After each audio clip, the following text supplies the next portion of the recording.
May is Mental Health Awareness Month, and while we could all use some support from time to time, it's often teens and young adults who need it the most. That's right, and the parents of those teens Yes. and young adults. One of my go-to experts is psychologist Dr. Alfiee Breland-Noble. She is founder of the AAKOMA Project and author of the new book, Rise and Thrive, a Mental Health Workbook for youth and for the young person inside all of us. Hi. Here we are. Hi, how my are favorite. you? So I've been in the mental health advocacy trenches for a while now, and this is my road dog right here.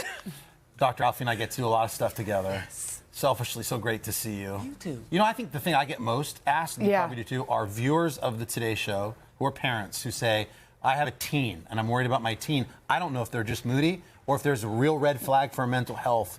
So let's just start there. As Yeah. far as the youth, would you categorize it that we're in a mental health crisis?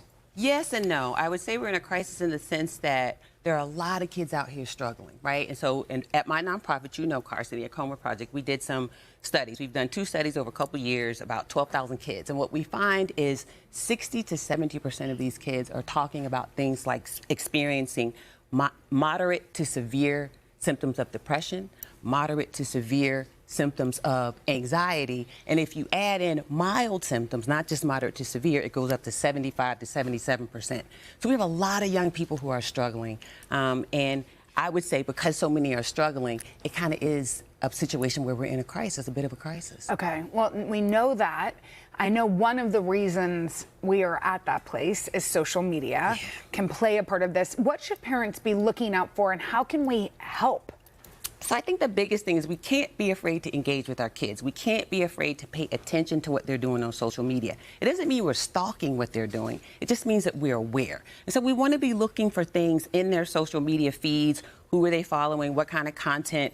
What is that content encouraging them to do? What is it telling them? And one thing I found is about 30% of our young people use social media as their go-to for mental health information. So we want to make sure the information that they're getting is good, solid information. Legit. Yeah, yeah. Well, are there specific warning signs that parents should be looking to because I mean exactly what Carson said, teens can be Saturday morning my kid doesn't come down until noon. I don't know if he's in crisis or he's just tired. lazy. Yeah, exactly. What it's a fine line because teens by nature can be a little bit more withdrawn. Yeah, so I think Carson and I talk about this all the time.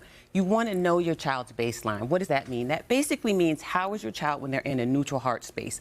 Day to day, what is their behavior like? So if it's normal for them to not come down till noon on Saturday, that's okay. But when you start to see changes from that, deviations from that, changes in sleeping habits, changes in eating habits, changes in the friend group, again, paying attention to what kind of social media content are they following? Are they sleeping all the time? Are they eating a lot less? Are they sleeping enough? Are they sleeping enough? And one thing I always talk about is, do they seem very different from what you're used to seeing in your child? If you pay attention to those things, then you can kind of gauge whether is this just being moody, is this just temporary, or is this something I need to get professional help for? You say that young people need to feel psychologically safe. Yes. What does that look like? Psychological safety is really about a couple things. Is there an open door? Do I feel like I can communicate and go talk to other people? Do I have a clear mind, right? Can I communicate with you in a way that lets you know I don't have 1,000 things on my mind? And do I have a strong sense of self? If I have those things, then I probably am in a place where I'm feeling a little bit of psychological safety. So these are the 3 things parents should try to help foster, that's right, both at home, that's right, and in relation, that's and right, with their kids. That's right. Like, a sense of ease, a clear mind, and an open door. You want communication to be there. We can back up a minute for people watching. The very first thing you want to do is create an environment in your house where talking about mental health is normalized, right? Otherwise, you might not even get to these things. So even just having a conversation, we do this with my kids all the time. They know that they come home from school with sprained an ankle and physical health. That's right. We talk about what's going on in your mentals. Just in the same way that we would their physical health. So there's a level of comfort with even having that discussion. Yeah, so they feel like they can come to you. It's okay that they're not feeling okay, and maybe it's hard for them to articulate it, but the fact that we're communicating is the key. Right, and one of the things I talk about in the book is you want to have open lines of communication anyway. You don't want the first communication to be what's going on with your mental health, right? You also don't want everything to be yes and no questions, because if you get a yes or no, the conversation stops. So you want to be able to engage them in a way that is open-ended and that fosters the conversation. I feel like walking, my daughter and I take walks. Yes. She says it's her favorite sport. Yes. Which I'm going to take with me. Yes. But we talk for 35 minutes uninterrupted. Yes. And really, it's her talking. That's right. And me listening. That's right. But finally, just if you are worried about your child, you said something, and I think it's important. If you're worried about them hurting themselves, yes. harming themselves, what can we do? And is there questions that we can ask? Yes, I love that you asked that question, Jenna. There's one that we always want to ask when it comes to worrying about if your child feels safe. And that is there any part of you that feels like you don't want to be here anymore? Is there any part of you that doesn't feel able to take care of yourself and keep yourself safe?